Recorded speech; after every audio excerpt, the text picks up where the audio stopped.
Close broadcast in the morning. Oh, you're the one. Yes, you need to go and send. Yeah, you can. Oh, lovely, thank you. No worries. Then I can come. Get your hand. Thank you very much. Here we go. We're gonna move you over. Caroline, we have a second, so let's move the camera. Yes, so how do you want to work this? This camera can move to the side? Ja. Dit is het Witte Huis, deze moet naar achter. Sorry? Kunnen we deze naar achter duwen? Ja? Dan komt deze van het Witte Huis hier te staan. Oké, maar ook ze niet gebruiken als je wil. Do you want to use the same tripod so we just can click on our camera? Het huis is me helemaal naar achter. Zeg jij het er? Ik zeg het, komt zo. Even plek gemaakt worden voor Witte Huis.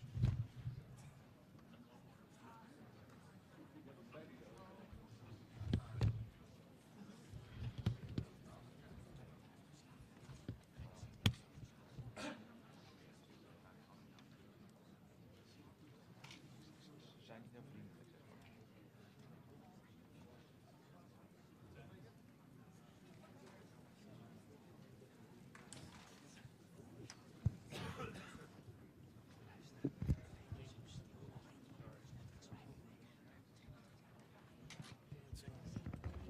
Thank you.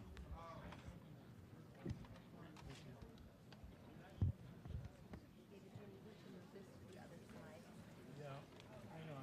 Just go. Marca uit.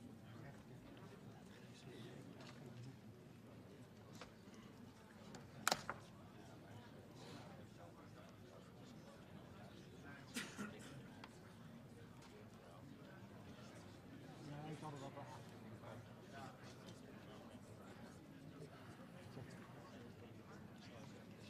Ja, ze willen gewoon een eigen ding.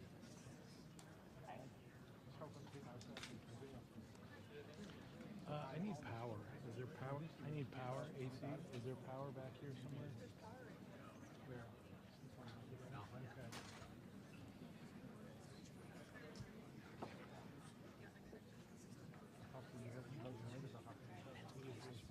It's English. It's on chat. Okay. Thank you. What else do you need from me? Let me come up there.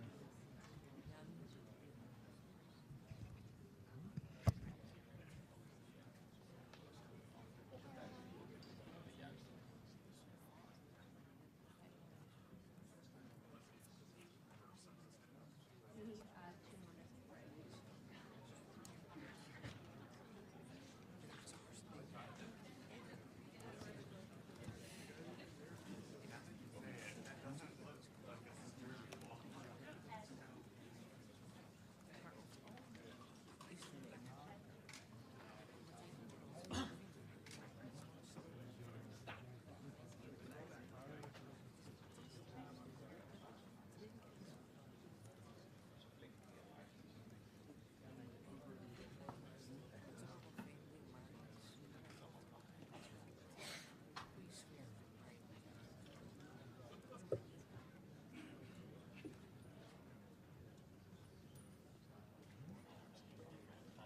Maakt niet uit.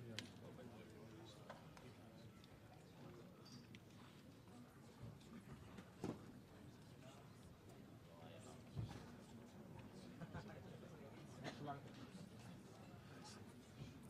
Ja.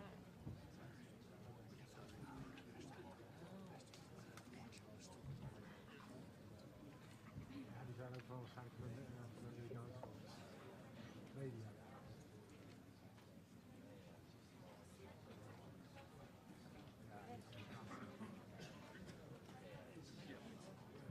Thank you. David, Ethernet is right behind you. Ja, dat kan ik verstaan. Thank you.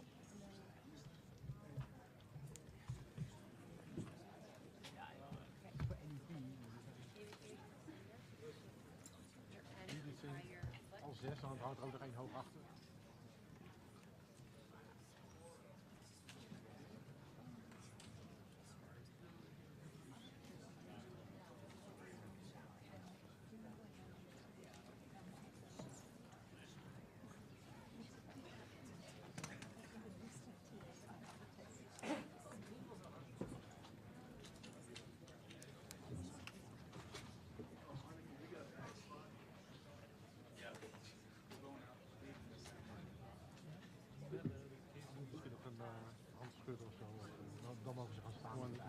That's also mine.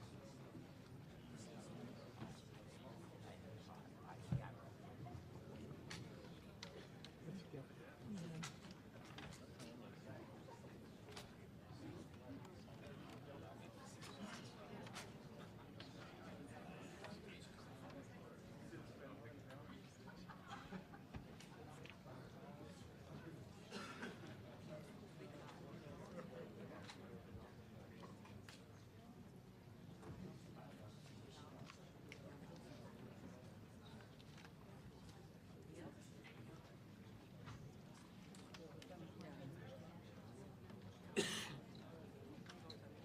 yeah, it's back up. Thank you.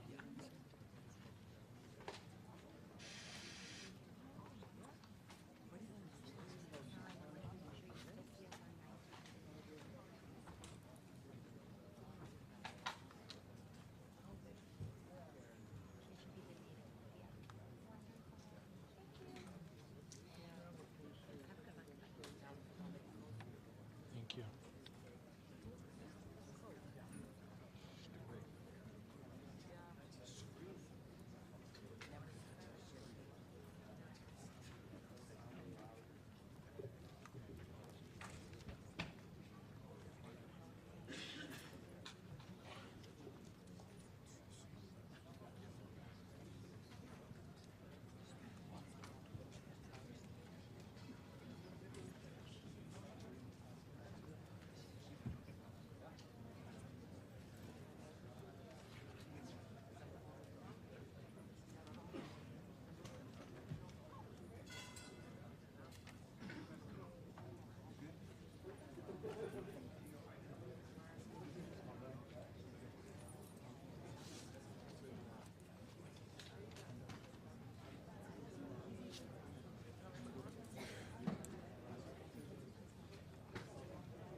Copy.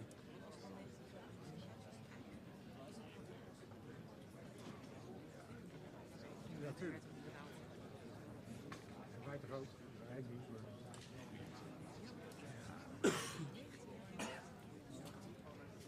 Zeker. Ja.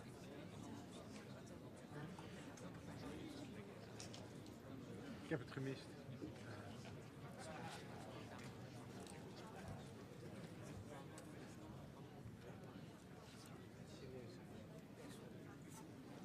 Maar ik kan niet echt. Ik weet dat er ook een grond wordt bepaald. Tuurlijk, dat doet iedereen. Ik zou dat proberen.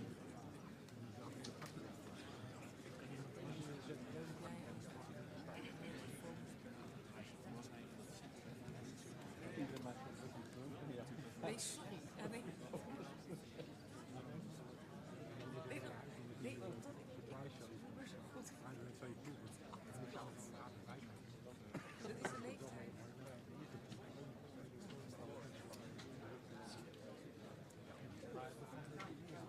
Altijd wel op audio en lange mensen.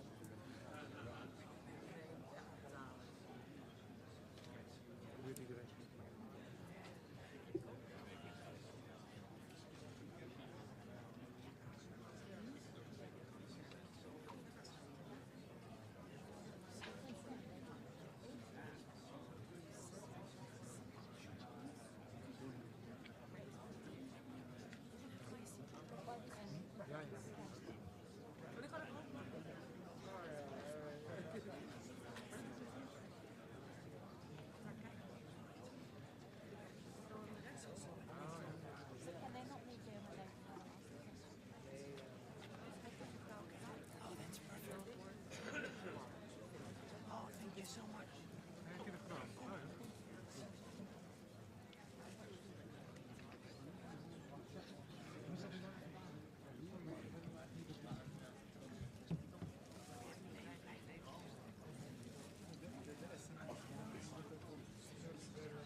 Tea time.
Well, thank you very much. This has been an honor.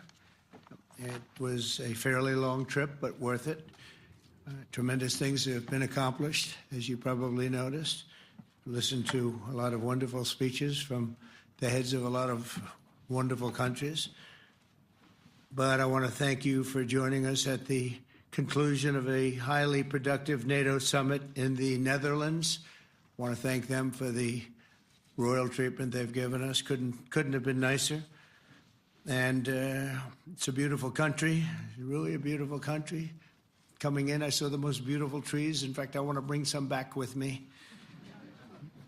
I want to also thank, I had breakfast this morning with the King and Queen, and they're incredible people. I said, you're central casting, beautiful people, great people, big, beautiful heart. And I enjoyed that. And also NATO Secretary General Mark Rutte, who's been terrific. He's been a friend of mine, used to be right here running this wonderful country. Now he's the NATO Secretary General. He's doing a fantastic job. And the Prime Minister, we appreciate everything you've done. And as you know, last weekend, the United States successfully carried out a massive precision strike on Iran's nuclear enrichment facilities, and it was very, very successful. It was called obliteration. No other military on earth could have done it, and now this incredible exercise of American strength has paved the way for peace with a historic ceasefire agreement late Monday, and we call it the 12-day war. Spoke to a few people. I guess that just sounded like the right name. It was a 12-day war.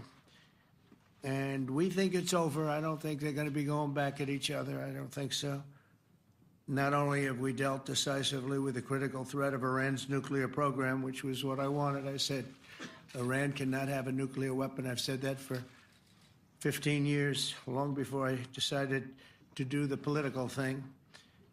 But we've also reasserted the credibility of American deterrence, which is like no other. The people at NATO said Never been anything. You know, I rebuilt the entire military during my first term. And we have a great military. We have great generals. I got to know the good ones and the bad ones. We kept the good ones. Over the past 2 days, I was honored to participate in the NATO leaders meeting and also had extremely good individual discussions with the King and the Queen, Secretary General Rutte, and the Prime Minister. Great discussions. Very knowledgeable people. Major focus of our conversations at the summit was the need for other NATO members to take up the burden of the defense of Europe, and that included the financial burden. As you know, it was 2%, and we got it up to 5%. And they said, a couple of them came up to me, one in particular said, "Sir, we've been trying to get it up to 3% for 20 years, and we haven't been able, and you got it up to 5%. So they're going to be, most of them, I guess almost all of them, are going to be contributing now, 5%, a number that people are surprised at, but you need it today. The United States accounts for 2/3 of all NATO defense spending, and since I began pushing for additional commitments in 2017, believe it or not, our allies have increased spending by $700 billion. I said to people, you don't have any money, and a lot of them weren't paying. And so I started the process, and I picked it up as soon as I got back, which is 6 months ago. And following my election last November, almost all have accelerated plans to reach the 2%, 3%, 4%, and then ultimately, very quickly, 5%. And all of this is going to be done very quickly, almost immediately. You probably know this as well as I do. I'm sure they've been talking about it. It's really been a big focus. In a very historic milestone this week, the NATO allies committed to dramatically increase their defense spending to that 5% of GDP, something that no one really thought possible. And they said, "You did it, sir, you did it." Well, I don't know if I did it, but I think I did. This will be known as the Hague defense commitment, which is pretty good, pretty appropriate. When the allies reach this number, it will add more than $1 trillion a year. Think of that, $1 trillion per year to our common defense. And this is a monument really to victory, but it's a monumental win for the United States, because we were carrying much more than our fair share. It was quite unfair, actually. But this is a big win for Europe and for actually Western civilization. For years, past administrations failed to get most allies to contribute even the 2%. I remember when I came here, we had 4 countries that were up to 2%, and I remember Poland was there. A couple of them were there. But most of them were. We had 28 at the time. As you know, it's increased a little bit. And they've agreed now to more than double their budgets in all cases. And Europe stepping up to take more responsibility for its security will help prevent future disasters like the horrible situation with Russia and Ukraine, and hopefully we're going to get that solved. Last week they lost 7,000 soldiers, mostly soldiers, but they're also getting hit in Kiev. They're getting hit in some of the towns also. And that means life. Life is disappearing also in the cities and towns. Should have never happened, would have never happened if I was president. I said it 1,000 times. And it never did happen. It's never even thought about. But it's vital that this additional money be spent on very serious military hardware, not bureaucracy, and hopefully that hardware is going to be made in America, because we have the best hardware in the world. You saw that, where 14 missiles were shot at us the other day. And they were very nice. They gave us warning. They said, "We're going to shoot them. Is 1 o'clock okay?" They said, "It's fine." And everybody was emptied off the base, so they couldn't get hurt except for the gunners. They call them the gunners. And out of 14 high-end missiles that were shot at the base in Qatar, all 14, as you know, were shot down by our equipment. Amazing stuff. Amazing that they can do. It's like shooting a bullet with a bullet. It's the same thing if you think about it. 14 out of 14, and they weren't even that surprised. I said, "Do you do that well often?" They say, "We pretty much do, sir." The Ukraine crisis has also highlighted the urgency of rebuilding our defense industrial base, both in the United States and among the allied nations. We cannot afford to be dependent on foreign adversaries for critical minerals. And as you know, we made a deal with Ukraine to take a vast amount of the land they have for minerals. We need it. And once again, I want to thank all of the people in the Netherlands, incredible people. It's a great place. And all of the NATO allies for the tremendous summit that we just had. A letter just came in, and a statement came in from the Atomic Energy Commission of Israel. And I just wondered, this is an official letter, and they're very serious people, as you know. The devastating U.S. strike on Fordo destroyed the site's critical infrastructure and rendered the enrichment facility totally inoperable. It was devastated. We assess that the American strikes on Iran's nuclear facilities has set back Iran's ability to develop nuclear weapons for many years to come. This achievement can continue indefinitely if Iran does not get access to nuclear material, which it won't. It's so sad that that whole thing had to go. But I just want to thank our pilots. You know, they were maligned and treated very bad, demeaned by fake news CNN, which is back there, believe it or not, wasting time, nobody's watching them, so they're just wasting a lot of time, wasting my time. And the New York Times, they put out a story that, well, maybe they were hit, but it wasn't bad. Well, it was so bad that they ended the war. It ended the war. Somebody said in a certain way, you know, that it was so devastating, actually. If you look at Hiroshima, if you look at Nagasaki, you know, that ended a war too. This ended a war in a different way, but it was so devastating. Also, they have, out of Dubai, just came that Iran's foreign ministry spokesman, this is Iran's foreign ministry, says its nuclear installations were very badly damaged by the American strike. So what bothered me about these reports with fake reports put out by the New York Times, failing, I call it the failing New York Times because it's doing terribly. Without me, it would be doing no business at all. But, and by fake news, CNN and MSDNC, all of these terrible people, you know, they have no credibility. You know, when I started, they were at 94% credibility, the media. Now it's at 16%. And I'm very proud of it because I've exposed it for what it is. But when I saw them starting to question the caliber of the attack, was it bad? Well, it was really bad. It was devastating. They were obliterated. In fact, you can't get into the tunnels. They just put that over. That just came out. They can't. There's nothing. There's no way you can even get down. The whole thing is collapsed in a disaster. And I think all of the nuclear stuff is down there because it's very hard to remove. And we did it very quickly. When they heard we were coming, it was, you know, you can't move it. Very hard, very dangerous, actually, to move to.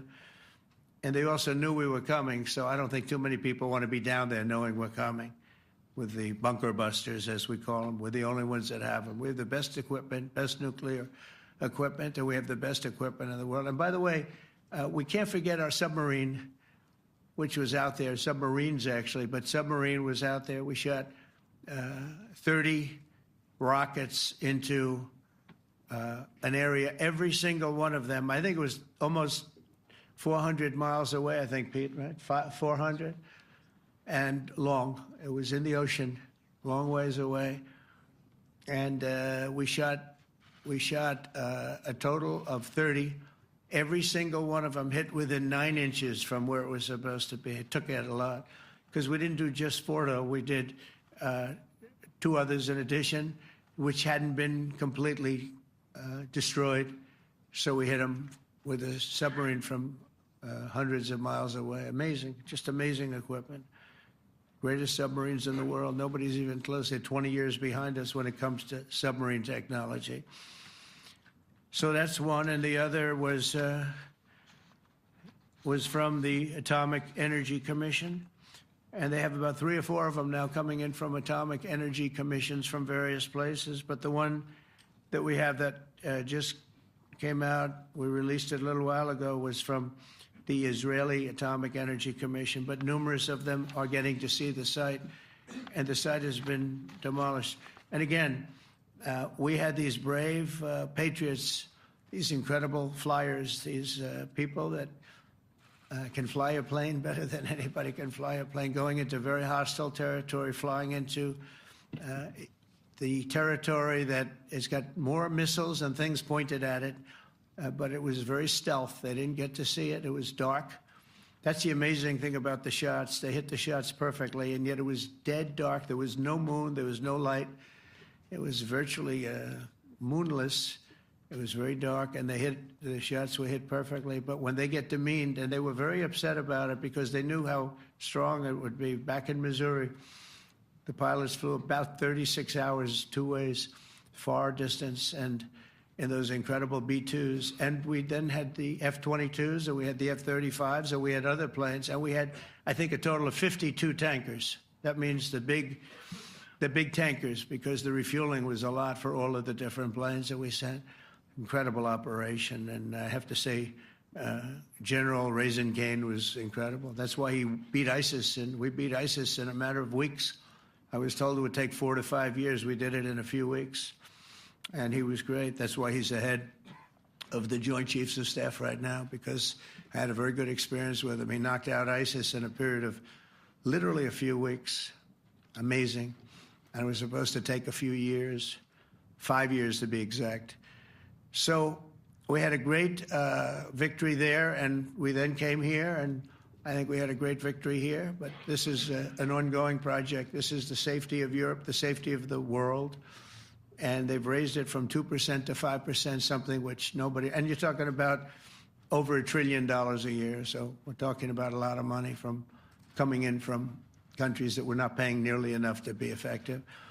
So I have, as you know, Marco Rubio with me, and Pete Hegseth, Secretary of State and Secretary of War. Should we say Secretary? You know, it used to be called Secretary of War. Maybe for a couple of weeks we'll call it that, because we feel like warriors. It used to be called Secretary of War. In fact, if you look at the old building next to the White House, you can see where it used to be Secretary of War. Then we became politically correct, and they called it Secretary of Defense. I don't know, maybe we'll have to start thinking about changing it, but we feel that way. Do we have any questions, please? Wow. That's a lot of questions. Who's a nice person? Oh, you're not a nice person, but I'll let you ask one. Go ahead. What's he going to ask? He is not nice at all.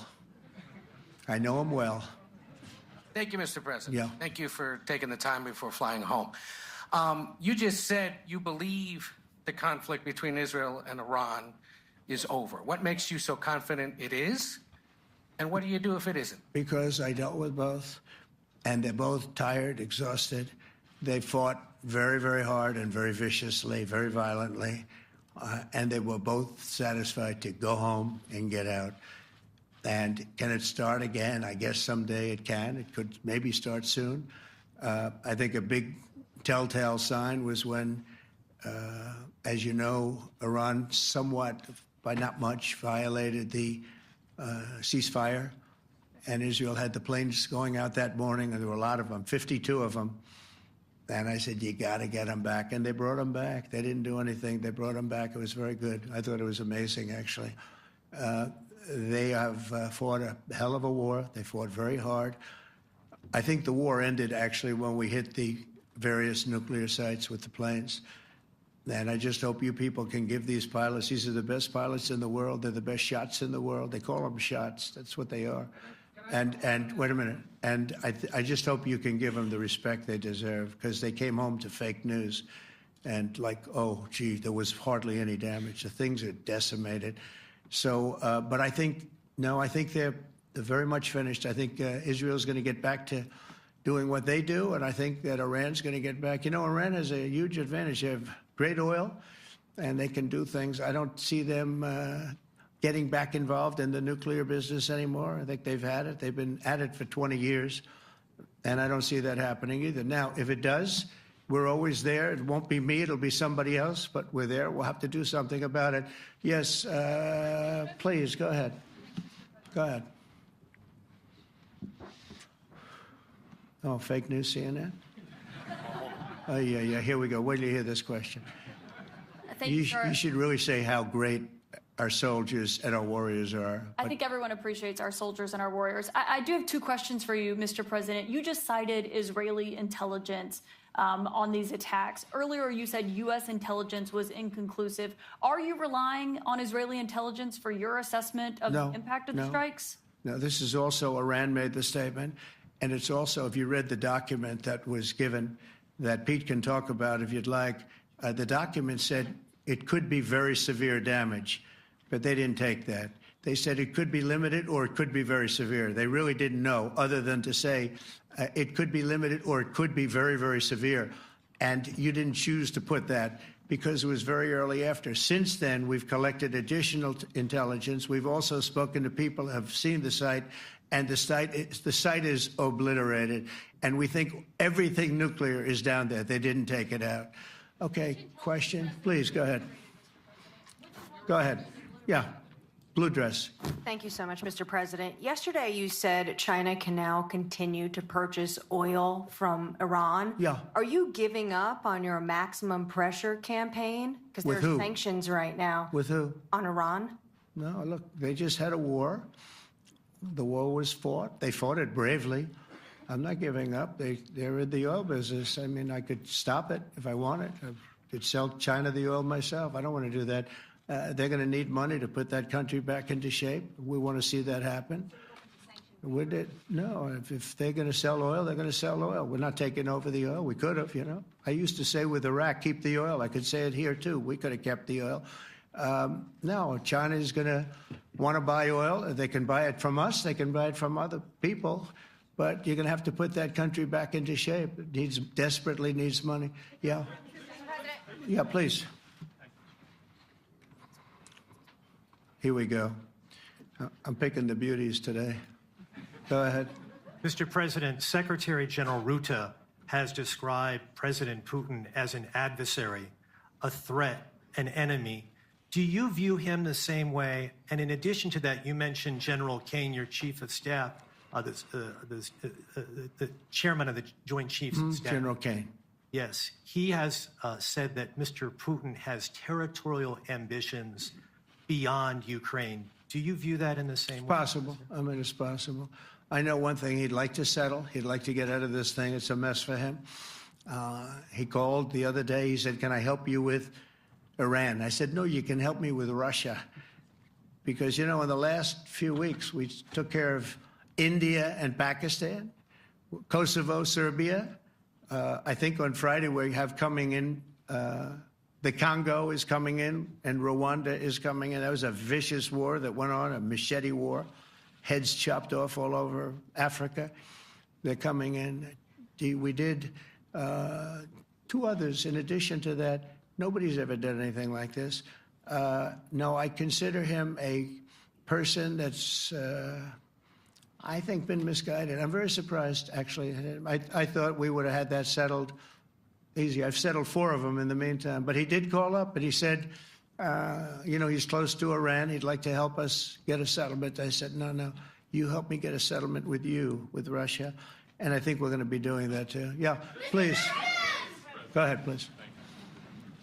Thank you, Mr. President. You've made clear your position on what impact the strikes had. I wanted to ask you what is next with Iran. For instance, is there any indication from U.S. intelligence that Iran was able to move any material? No, just the opposite. We think we hit them so hard and so fast they didn't get to move. And if you knew about that material, it's very hard and very dangerous to move. It's called, in many people, they call it dust. But it's very, very heavy. It's very, very hard to move.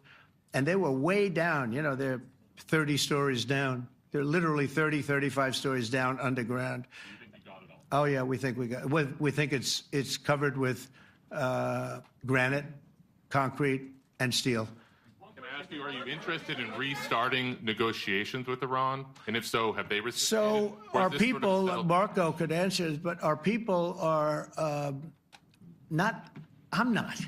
The way I look at it, they fought, the war's done, and, you know, I could get a statement that they're not going to go nuclear. We're probably going to ask for that, but they're not going to be doing it. But they're not going to be doing it anyway. They've had it. They've had it. Now, maybe someday in the future we'll want that.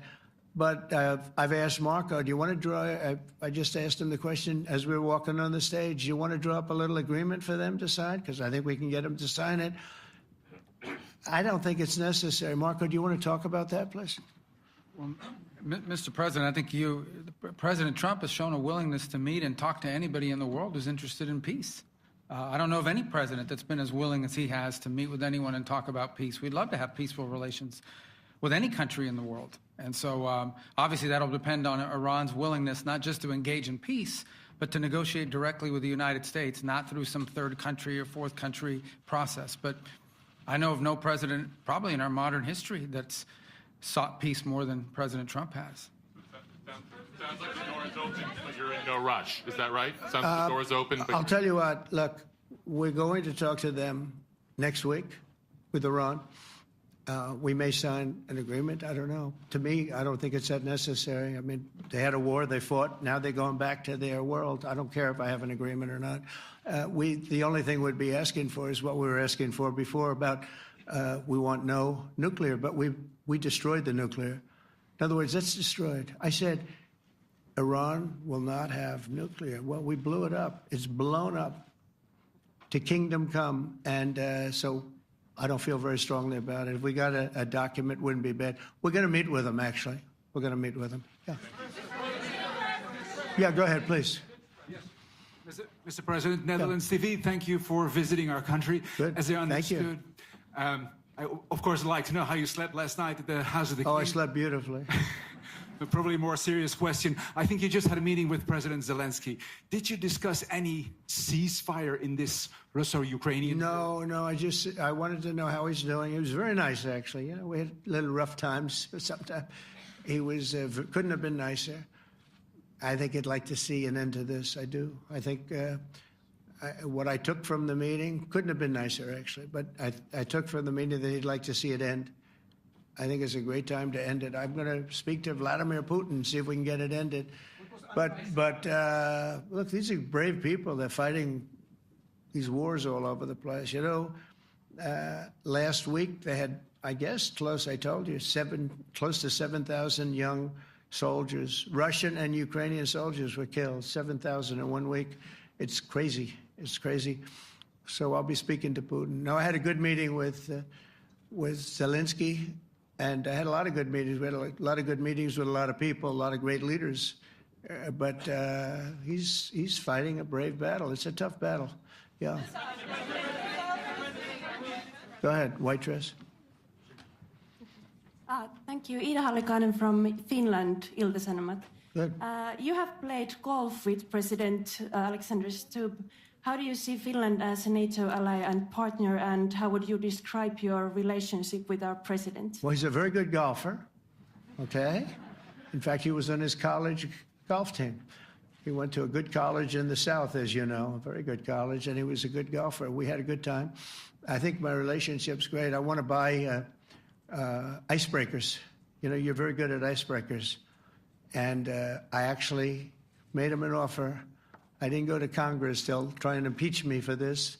But there's an old, it's not old, it's fairly new, but it's used icebreaker. And I offered him about 1/3 of what he asked for.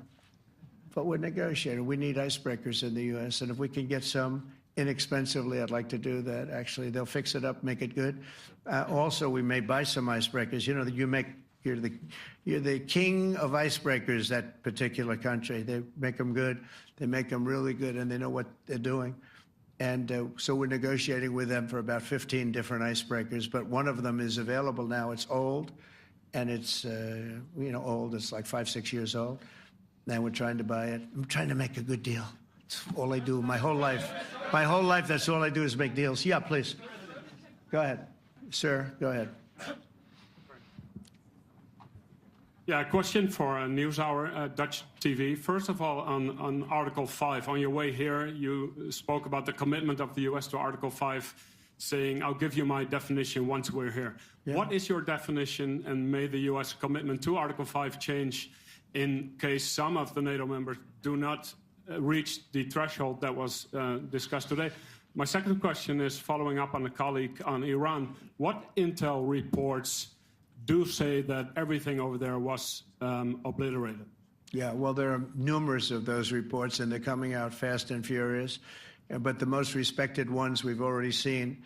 And I will say that on a very confidential basis, they're looking at the reports, like numerous reports, and including people going to the site and checking the site. And they're going to be having, I guess you're going to be having over the next couple of days a full, you're going to encapsulate it. But no, the site was obliterated, just like I said it was. And just like the pilots should be given credit for. As far as Article 5, look, when I came here because it was something I'm supposed to be doing, but I left here a little bit differently. I said, I watched the heads of these countries get up, and the love and the passion that they showed for their country was unbelievable. I've never seen quite anything like it. They want to protect their country, and they need the United States. And without the United States, it's not going to be the same. And you can ask Mark, or you can ask any of the people that were there. It was really moving to see it. They love their country. They were so respectful of me because I'm the head of the United States. And I made, the King of Saudi Arabia, when I was in the Middle East. So I was in Qatar for a different reason, not a reason to get shot at. We were in there for economic development reasons, Qatar, UAE, and Saudi Arabia.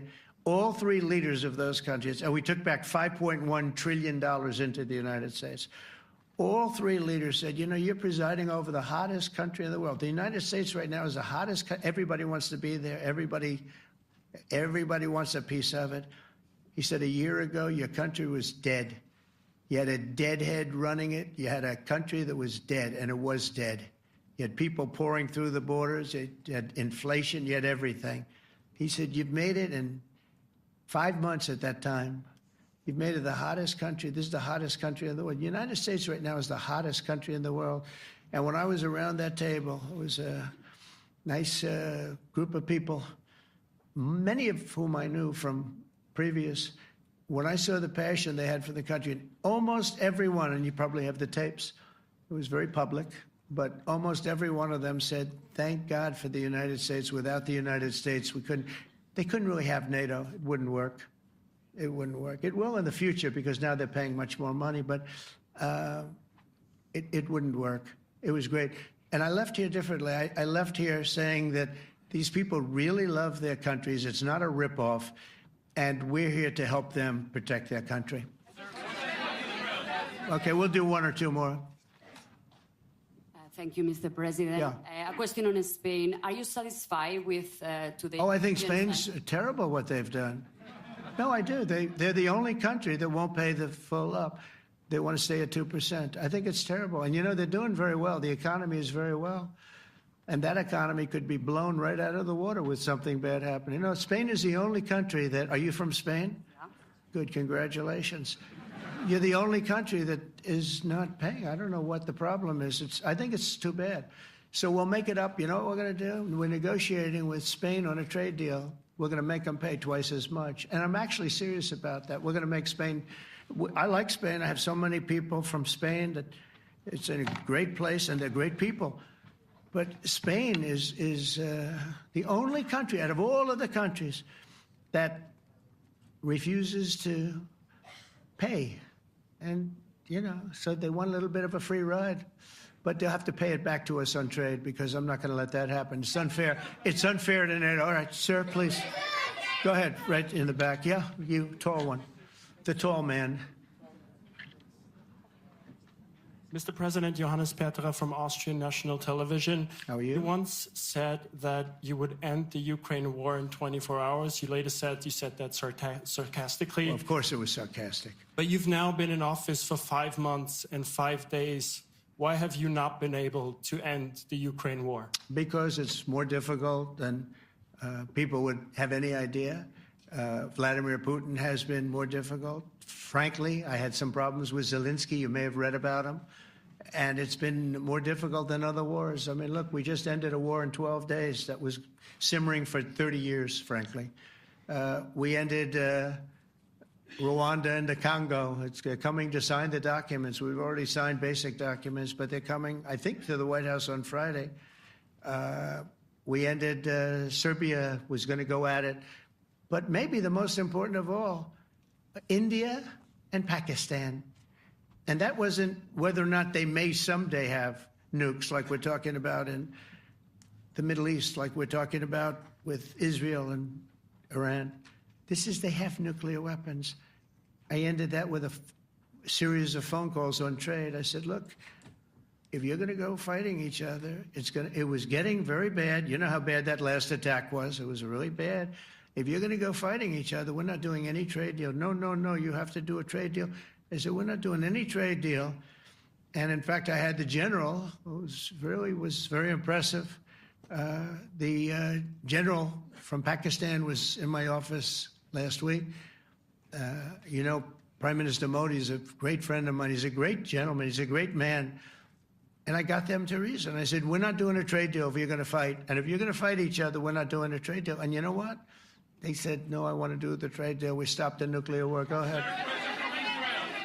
Go ahead, Jeff. Here's another beauty, Jeff. He's a beauty, all right. Go ahead.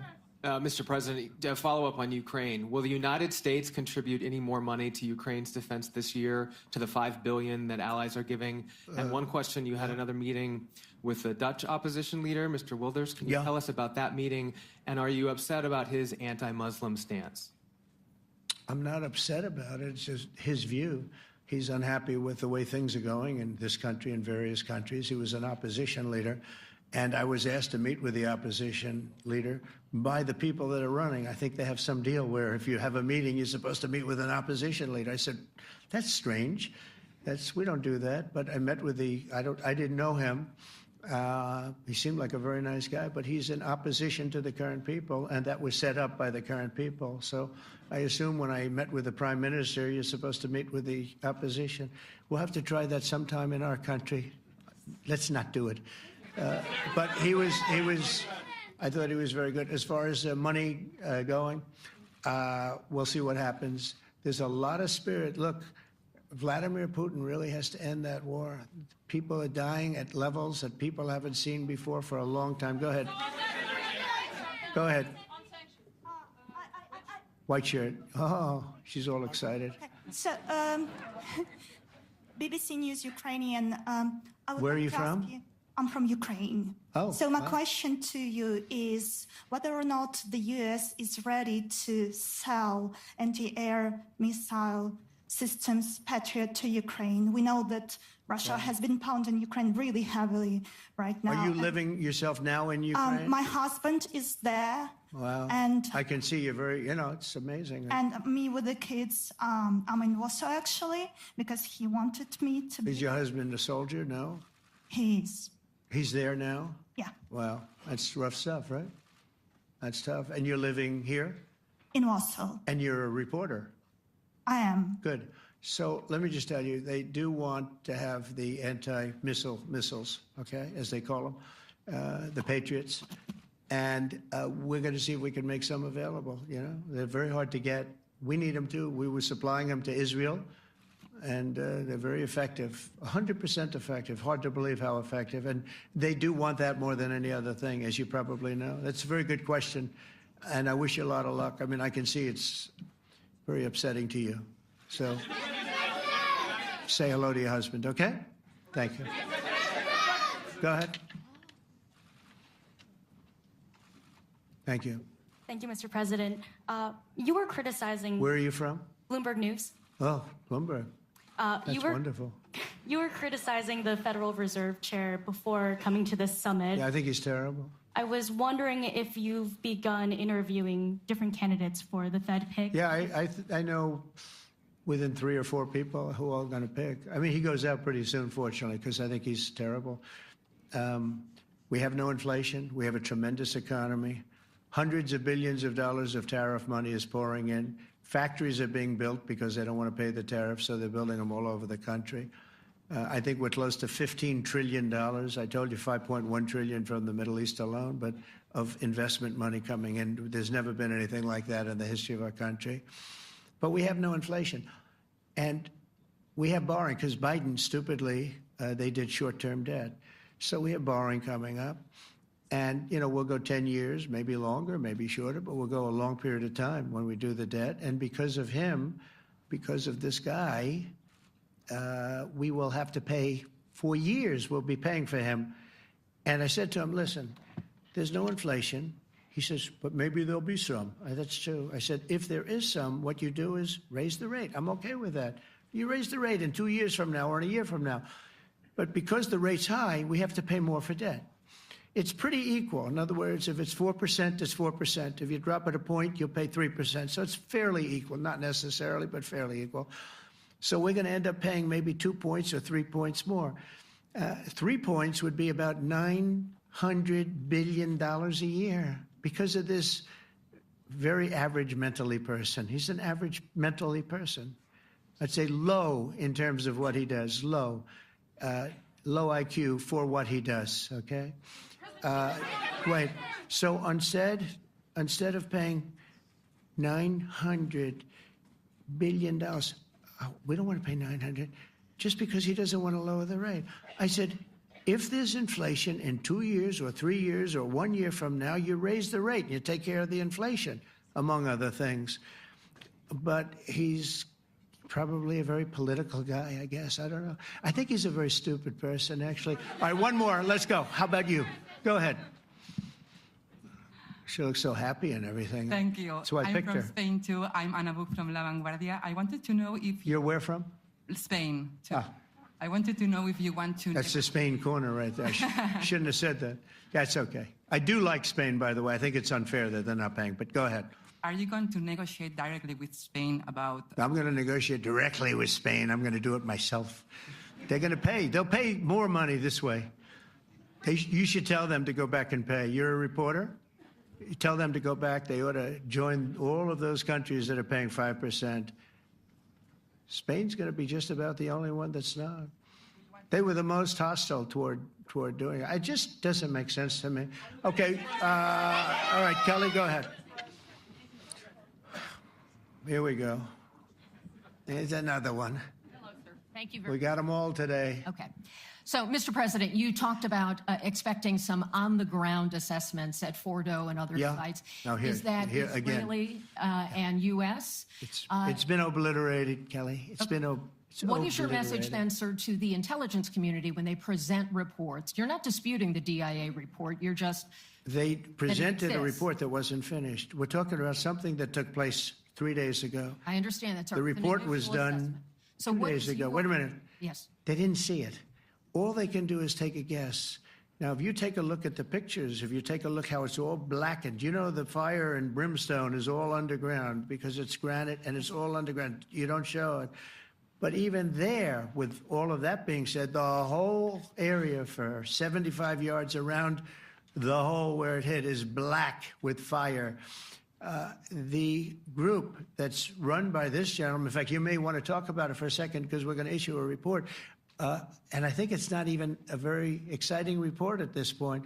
It's been obliterated, totally obliterated.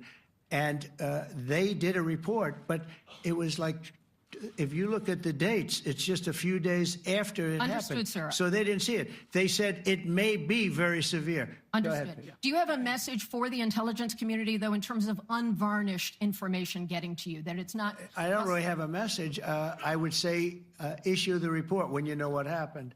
I wouldn't say that it could be severe or maybe not. They use the word severe. It could be severe or maybe it's not. So people like you picked up and said, oh, it's not severe. No, the report was not a complete report. Yeah, the message was probably wait till you know the answer before you... And sir, did you not have a public component to your Zelensky meeting for a tactical reason with President Putin? Let him answer this one. Hello, Mr. Secretary. Yeah. There's a reason the president calls out fake news for what it is. These pilots, these refuelers, these fighters, these air defenders, the skill and the courage it took to go into enemy territory flying 36 hours on behalf of the American people and the world to take out a nuclear program is beyond what anyone in this audience can fathom. And then the instinct of CNN, the instinct of the New York Times is to try to find a way to spin it for their own political reasons to try to hurt President Trump or our country. They don't care what the troops think. They don't care what the world thinks. They want to spin it to try to make him look bad based on a leak. Of course, we've all seen plenty of leakers. And what do leakers do? They have agendas. And what do? Do they share the whole information or just the part that they want to introduce? And when they introduce that preliminary, a preliminary report that's deemed to be a low assessment, you know what a low assessment means? Low confidence in the data in that report. And why is there low confidence? Because all of the evidence of what was just bombed by 12 30,000-pound bombs is buried under a mountain, devastated and obliterated.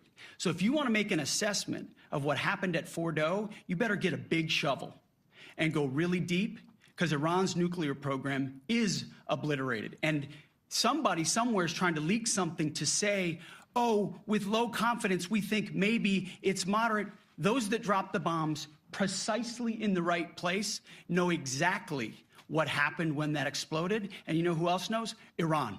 That's why they came to the table right away, because their nuclear capabilities have been set back beyond what they thought were possible because of the courage of a commander-in-chief who led our troops, despite what the fake news wants to say.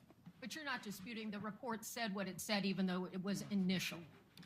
The report said what it said, and it was fine. It was severe, they think, but they had no idea. They shouldn't have issued a report until they did, but we've gotten the information. I think Pete said it better than you can say it. And, you know, you should be proud, you, especially you, should be proud of those pilots, and you shouldn't be trying to demean them. No, those pilots flew at great risk, a big chance that they'd never come back home and see their husbands or their wives. Let me just tell you, you and NBC, fake news, which is one of the worst, and CNN, New York Times are all bad. They're sick. There's something wrong with them. But you know what? You should be praising those people instead of trying to find some. By getting me, by trying to go and get me, you're hurting those people. They were devastated. You know, I got a call from Missouri, great state, that I won 3 times by a lot. And I got a call that the pilots and the people on the plane were devastated because they were trying to minimize the attack. And they all said it was hit. But we don't think it was really maybe hit that badly.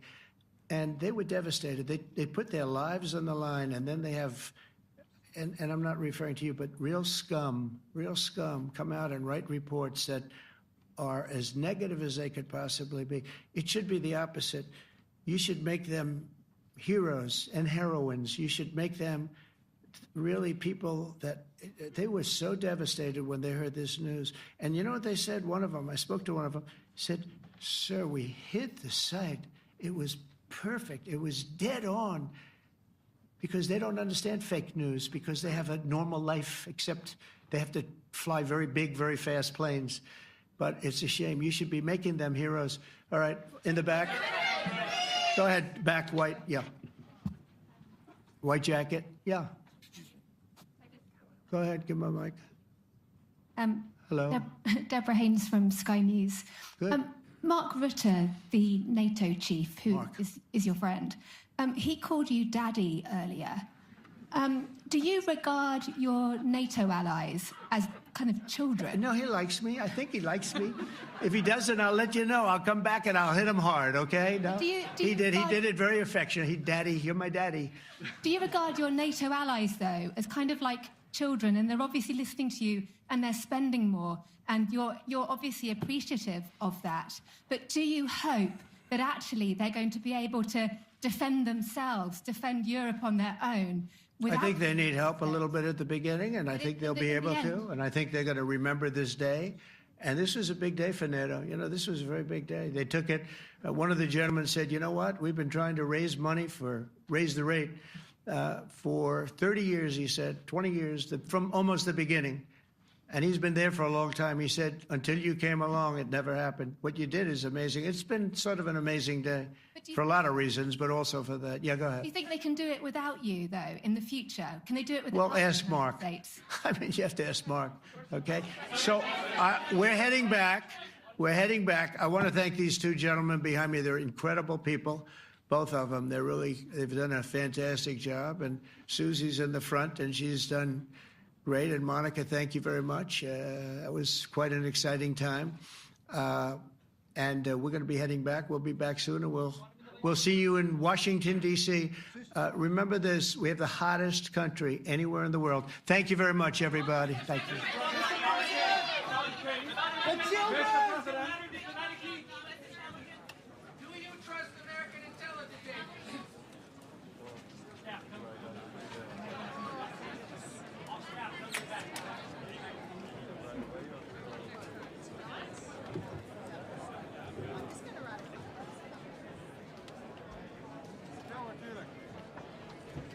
Zelfs een goede cabaret.